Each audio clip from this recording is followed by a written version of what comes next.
여러분 안녕하십니까? 오거돈 부산시장이 유튜브 채널인 가로세로 연구소의 운영진을 허위사실 유포와 명예훼손 혐의로 경찰에 고소했습니다. 최근 이 유튜브 채널이 지속적으로 오 시장의 성희롱과 돈다발 의혹을 제기하자 부산시의 명예와 신뢰를 떨어뜨렸다며 오 시장 측이 강경 대응에 나섰습니다. 이만은 기자입니다.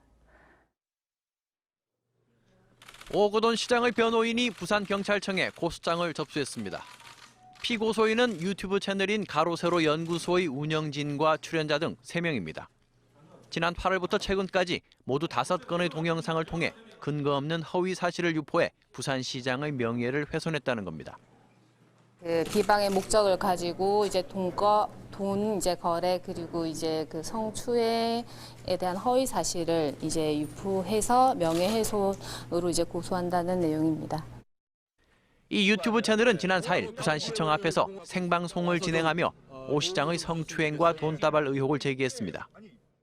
그 시장에 그 관용차가 있잖아요. 네네. 거기에 계속 그렇게 태우고 다녔대. 그래서 차에서 굉장히 어린 거지. 그래서 그거 갖고서 이제 그 시 공무원들 사이에서도 왜 그 직원을 유독 1호 차에 태우고 다닐까? 이게 조국 조카의 도피 작업인데 이거를 밖에 나가서 속도를 바꿔야 되는데 그 바꾸는 심보정꾼 역할을 직접은 못할 거 아니에요. 근데 이 심보정꾼 역할을 오거돈 캠프의 명함을 들고 있는 사람이 했다는 거예요. 오 시장 측은 근거 없는 가짜 뉴스로 시장과 부산시의 명예를 훼손하고 있다면서 모든 법적인 수단을 총동원해 대응하겠다고 밝혔습니다. 또 민사상 손해배상 청구와 방송 금지 가처분 등을 제기하고 유튜브 측에는 게시물 삭제 요청을, 방송통신심의위원회에는 심의와 시정을 요구하기로 했습니다. MBC 뉴스 이만흥입니다. 사하구 야산에서 일어난 산사태로 4명이 숨진 가운데 사고 현장은 전쟁이 났다는 말이 부족할 정도로 참혹했습니다.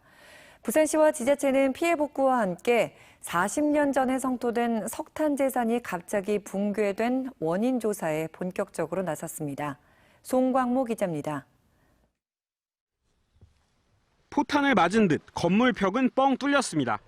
건물을 지탱하던 철근들은 엿가락처럼 휘고 전봇대는 토막난 채 거리에 나뒹굽니다. 2만 3천 톤의 석탄재 토사가 사하구의 한 마을을 덮친 때는 지난 3일 오전. 건물 세 채가 매몰된 뒤 65살 배모 씨가 자신의 식당에서 7시간 만에 발견됐지만 숨을 거둔 뒤였습니다. 오래돼서 밥집이 한 20년 가까이 되고 이 공장에 때 밥을 해주시는 분인데 그날도 안 나와도 돼서 노는 날이기 때문에 그 선화집 직원 그 밥 해주러 안 나와도 되는데 나와가지고 변을 당하신 거예요. 숨진 44살 권모 씨는 몸이 편찮은 어머니를 모시기 위해 전날 본가를 찾았다 부모님과 함께 변을 당해 주위를 안타깝게 했습니다. 산사태 현장은 중장비로 주말 내내 석탄재를 퍼낸 뒤에야 참혹한 속살을 드러냈습니다. 토사가 쏟아진 지 닷새가 넘게 지났는데 이 보시는 것처럼 검은 흙탕물은 계곡을 따라 계속 흐르는 상황입니다. 공장 20여 곳도 석탄재에 폭탄해 현재까지 120억 원이 넘는 피해를 입었습니다.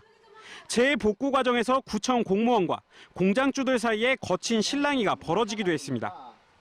열대 명한테 얘기해도 그게 취합이 안 되고 있어요, 지금. 그러다 보니까 저 마음대로 주인한테 얘기도 안 하고 막 일단 부수기 바빠요, 지금. 그냥 쓸 수 있는 것 좀 주워서 대강 쓰면 안 되겠느냐.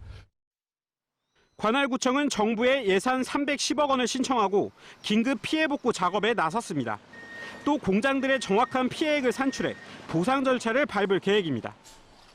일단 큰 기반 시설을 도로를 하나를 잡았고 그 위에 전신주, 통신주 설치를 추가적으로 할 계획입니다.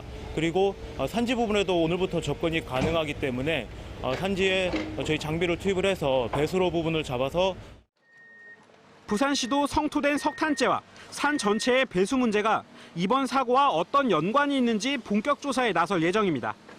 이번 주말에 태풍으로 부산에 많은 비가 예보되어 있어 추가 붕괴를 막기 위한 사전 대비도 필요한 상태입니다.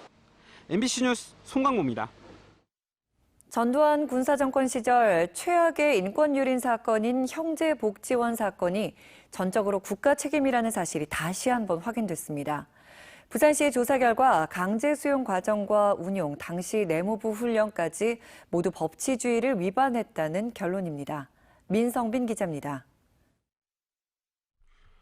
군사정권 시절 전국 최대 불황아 수용시설이던 부산형제복지원.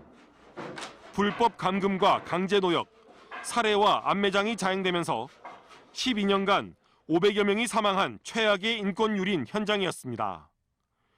부산시의 용역조사 결과 형제복지원 사건이 국가 책임이라는 사실이 다시 한번 공식화됐습니다. 당시 불황자들을 강제 수용하도록 한 내무부 훈령부터 법치주의를 위반했습니다.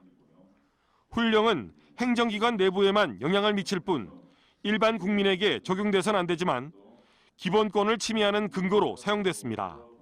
이런 구금을 만약에 한다고 하면 본인의 의사에 반하는 강제 구금을 한다고 하면 영장주의가 이제 관철이 되어야 됩니다. 그런데 영장주의도 역시 전혀 적용되지 않았다는 점에서 위반됐다고 볼 수 있겠고요. 또 강제 수용 과정과 복지원 운영 과정, 이후 수사와 재판 모두 법치주의를 위반한 것으로 재차 확인됐습니다.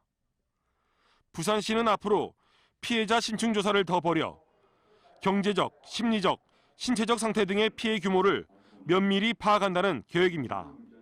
행안위 전체이라든지 그다음에 법사위, 그다음에 국회 본회의가 남아있지만은 요 법이 통과되면 그게 토대가 될 수 있는 아마 밑거름이 될 수 있는 좋은 자료라고 생각합니다.